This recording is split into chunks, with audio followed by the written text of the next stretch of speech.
Candyman, Candyman, wherefore art thou, Candyman? First off, before I get into what I suspected, as well as what I believe a lot of people suspected from this film, was that I thought it was a reboot. I'm going to tell you right now, and I'm going to spoil things, even though this movie just came out, but I'm going to tell you right now, it's not a reboot. It's a direct sequel from the 1992 film, the very first Candyman. It totally ignores the second and third Candyman, which I don't remember what they were called. I think one's called like Day of the Dead and the other one's called like Forbidden Fruit or something. It totally ignores those two films.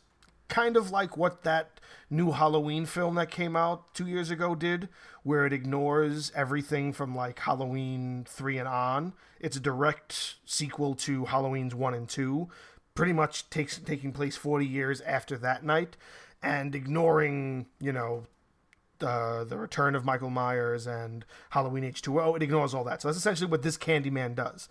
And I just got to say right off the bat, Nia DaCosta, good for you. Oh my goodness, you did a tremendous job with this film. Especially, I'm giving her praise because this is her second feature film. The first one is kind of one that I don't think many people even knew about because I think it was like a Tribeca Film Festival winner. And I think it was enough to kind of get her in the same room with Jordan Peele, who helped co-write this new version of the Candyman. And that first film was called Little Woods, but that's it. All she has is that one film from a couple of years ago, and then this film.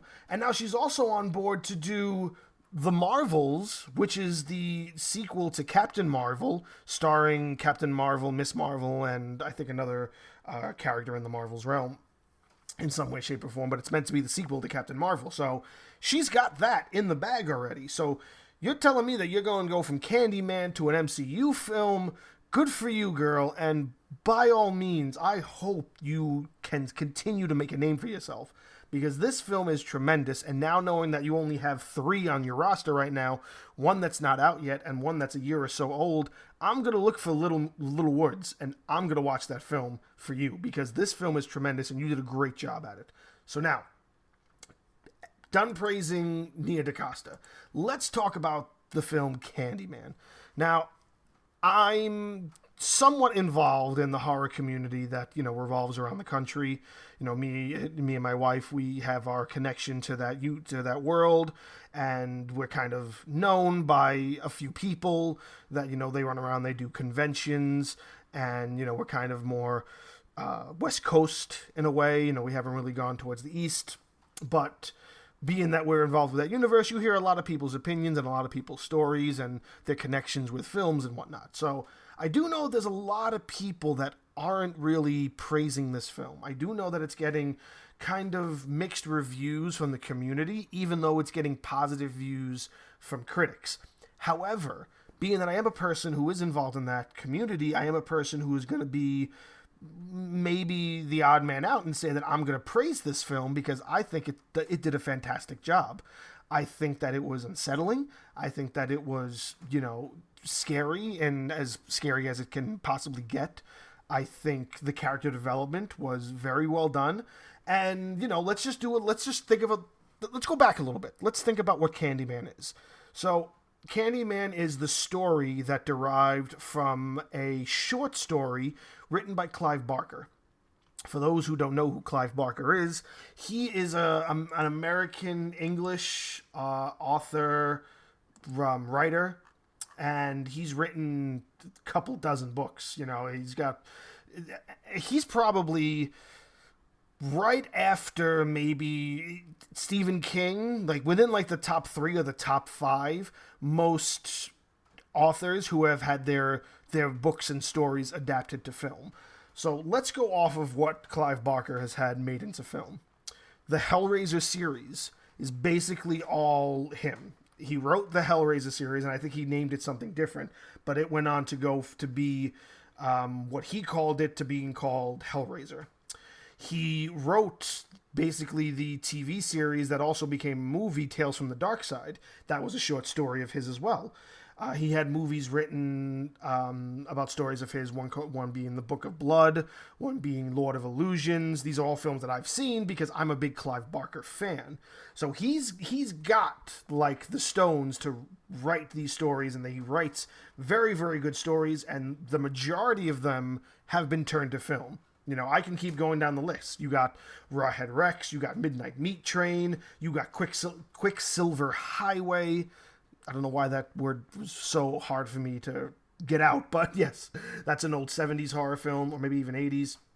And Candyman. He essentially wrote the story of Candyman. He called it The Forbidden, and that was later adapted into the film called Candyman, but it essentially was still an urban legend that he created in the universe of his book. So it being an urban legend in the book and what the story was meant to be about, and that being a fantastic story, he then went on and put that into film fashion, and they called it Candyman. Now, I don't know if he had much to do with the sequels that came after that, just like I don't believe he had too much to do with the sequels of the Hellraiser series and whatnot, but, you know, I would say he probably did. And this is not the first time any of his work has been adapted into film, and it's definitely not going to be the last. So it derives from his original story. So now let's talk about that first film. So the first film follows the character Helen Lyle, who I believe is played by Virginia Madsen. And what they do is the Heather Lyle story in this new film refers to that whole first movie. And that's why you kind of get the idea, it's like, okay, you know, they're only going based off of that first film and they're ignoring the other two. So it's a direct sequel. And they talk about what happened to her as if it was sort of a urban legend of itself. Like, her story is the urban legend, as well as Candyman being the urban legend of that universe. So for those who don't 100% remember the first film, how the first film goes is she's writing like a college report on like graffiti or something. So she goes to, you know, the ghetto part of Chicago where they have this urban legend. It's called Candyman, and she starts seeing him in the graffiti everywhere, and she gets obsessed over it and discovers that he is real, and, you know, he steals a baby and he wants to sacrifice the baby. She goes to save the baby and dies in the process. So that story is essentially what they talk about when they say urban legend in this film. You know, not only do they like think of what Candyman is, but that's kind of been surpassed with Helen Lyle's urban legend. And it's also been misconstrued over the years because this story happens in like 1990 and whatnot. So this is 30 years later. So it's been changed over the course of many generations, and now it's talked about as, oh, Helen Lyle stole the baby, and when she went to go like murder him in this huge bonfire celebration, they wound up, you know, taking the baby from her and then tossing her in the fire. And they find out later that that's not true. And even those people that are really diehard fans of the first Candyman know that's not true because they know how that movie progressed and how that movie ends. But besides that point, this is now, like, you know, many years later, and they're talking about that story, you know, still. So it exists in the same world. So they have this artist, and the artist is played by the main actor. I'm probably going to butcher the guy's name. Yahya Abdul Mateen II. So he is the striving visual art artist. And when he hears about this, he's like, I need to get inspiration because I need to do new things for the new art gallery that's coming. So he goes to Cabrini Green, which is the projects in this area where the first film is set. But now, nobody lives there. It's partially condemned, so nobody really cares to go there.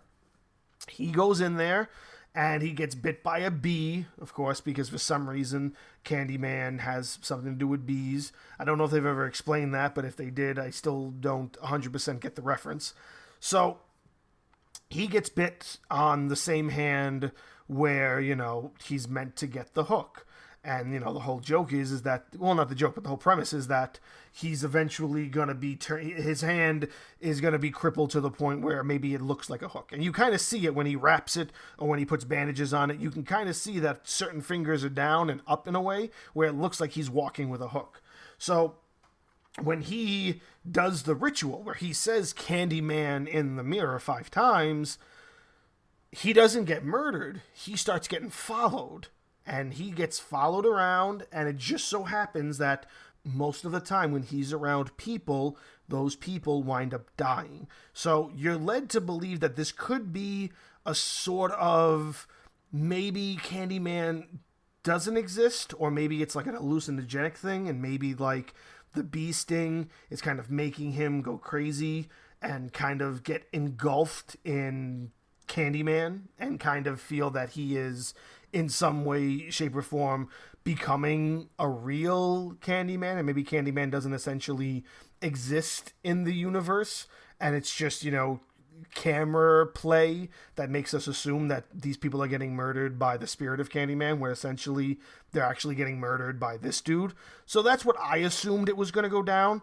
But then they do a couple of scenes where, people say Candyman in the mirror that have nothing to do with the dude, and they wind up dying too. So you get the sense that, yes, Candyman is real in this universe, and he is of a supernatural nature, and it's not this guy. So once you finally come to that conclusion, you're like, okay, so how is it gonna end? Is it gonna end with in somewhat the same fashion as the first one, or is it gonna have its own ending? So how does it end? Well, I really battled with talking about this because I didn't want to ruin it for people, being that it's so new, but I feel like I have to, because I do understand that maybe some people's negative perspectives on this film derive from the ending. So how does it end? So I'm going to spoil it, and I'm going to tell you that during the film, you see this other character.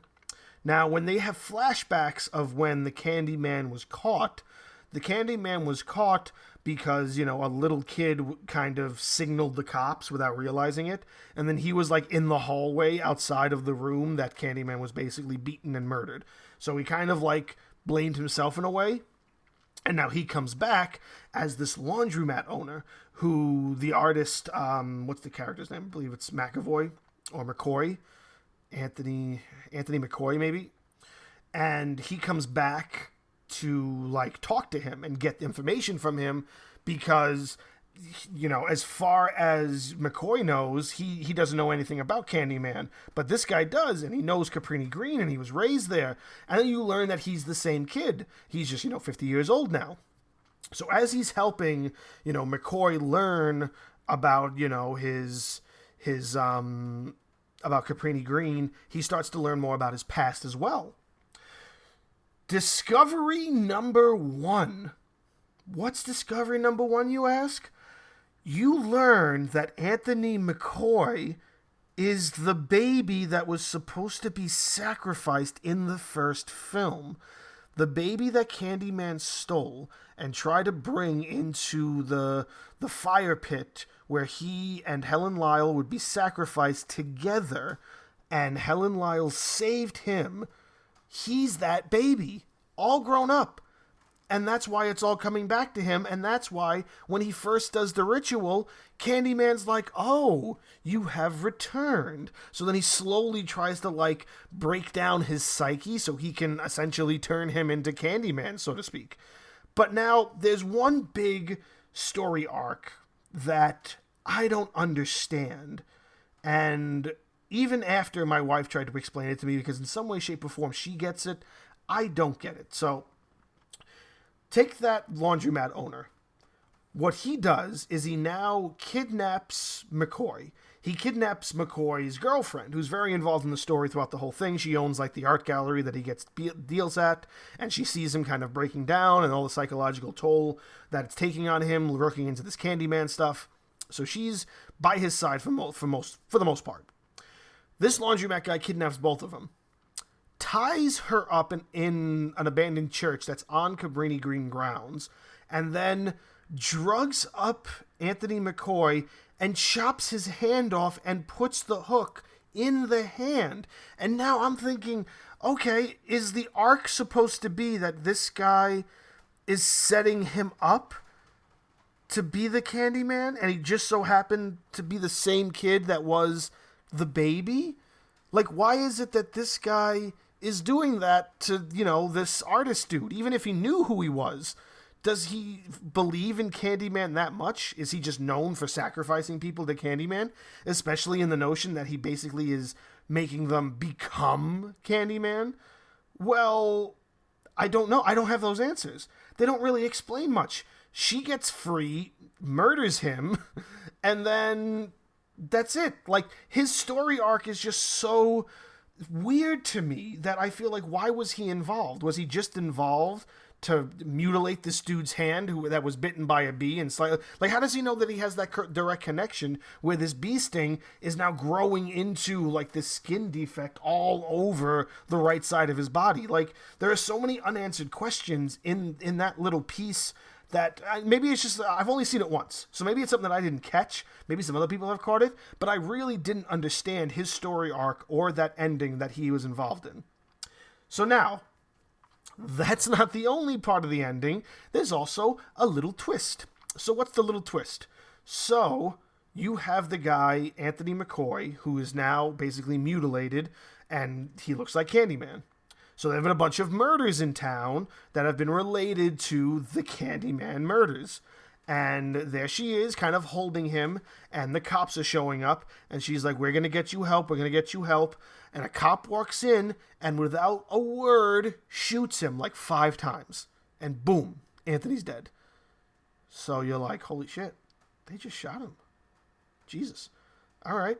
So then they arrest her, like, holy shit. They put her in the back seat, and of course, what do you notice? There's 3 cop cars, they're all white dudes, and the detective gets into the front seat of the car that she's strapped behind, and they give her 2 ultimatums. They say, okay, here's what happened. He came at my officer, and then he had to do what he had to do, right? That's the story we're going to tell, right? If not, then we're going to say that you guys were together, and then you're going to go to prison for the same murders, and you'll be in prison for a long time. So it's basically them being corrupt police. Now, I understand the social commentary that's kind of meant to predict. And there's a lot of social commentary throughout the film, kind of like the idea of gentrification, and, you get, the concept of, black people being forced to live in ghettos, and, when the white people move in, they change everything, but they kick, the black people out. There's huge social commentary throughout the whole film.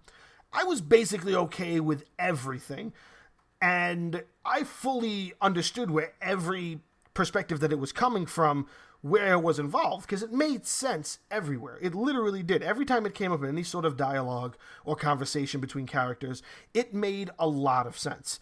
And I had no problems with it. But I feel like it was almost unnecessary to just throw that in there at that very end, because I don't see the point in that being a major story moment, especially with the fact that when she realizes, like, oh shit, I'm in deep shit, she's like, can I see my reflection in the review mirror? And so he turns it, and she says Candyman, and then out pops Anthony McAvoy as a possessed devil, and he murders all the cops. And the one the very last one, he's kind of like, who are you? Why are you doing this? And he's like, I am the voice of the innocent, and, you are not innocent, and you will punish for your devilish duels. And I'm like, so did they just make Candyman an anti-hero? That doesn't make any sense. 20 minutes ago in the same movie, he murdered a couple of 12-year-olds because they said Candyman in the mirror 3 times. He murdered a bunch of high school chicks earlier on in the film because they said Candyman. So what do you mean you only murder the innocent? And the fact that you just murdered a bunch of cops because they weren't innocent is like, that's meant to be the reason why you did that. Like, no, you murder whoever the fuck you want. That's the whole premise of Candyman. If you're trying to say that you're now going to take this arc where he's the anti-hero, then you devalue what Candyman is. He's a fucking urban legend. It's like saying Bloody Mary. Instead, you're saying Candyman, and he's creepy. He's got this hook. You can always see bees when he's around. Like, he's a very diabolic figure. And why would you make it this new or this twist of a story where it's like, yeah, now I'm murdering you because you're not innocent, because you are corrupt and you should be punished? Then why were you punishing 12-year-olds like not even 15 minutes ago in the same film? And I just feel like that was something that was a misconnection. It was a misstep on their choice in the film. However, it does save itself within the very last 30 seconds. The figure that is floating around as Candyman goes and approaches the girlfriend again, and the bees that are all over his head, they kind of start to deplete, and you see the person's face. And of course, it's not the Anthony McAvoy character. It's not the actor who they had playing the essential Candyman throughout the whole movie. No, thank the heavens, it's Tony Todd. And he's got one line. And that one line, as he looks at her, he looks at the wife and he says, "Tell everyone." And if that's not the best cameo that he could have possibly had, I don't know what is. Being that, for those who don't know, Tony Todd played Candyman in the first 3 films. Being that he shows up in this film, it's just great. And that's definitely a great way to end it on that just note. There's no other parts of the story that you have to go into. Just bam, here's your Tony Todd credits. So maybe the ending could be a little different. I do know that some people were expecting that this was going to be a reboot. I am happy they went with the direct sequel line instead. And I feel like, why not? Like, why can't more storytellers and scriptwriters and directors take that same approach?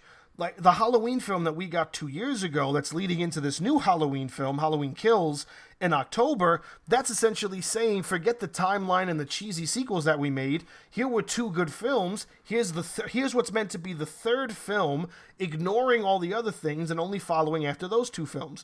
Why can't we have more of that? I feel like this Candyman is a prime example that something like that can work, and Halloween is another great example. So why don't we do more of that? Why don't we do another, Friday the 13th that's a direct sequel from, say, the second one or the third one, or ignoring something else in some shape or form? Why don't we do a direct Nightmare on Elm Street, or a direct, like any of these other stories where they would be direct sequels from a certain point in that story, and ignoring any of the stuff that came after that might have ruined it. A great example I have is probably The Howling.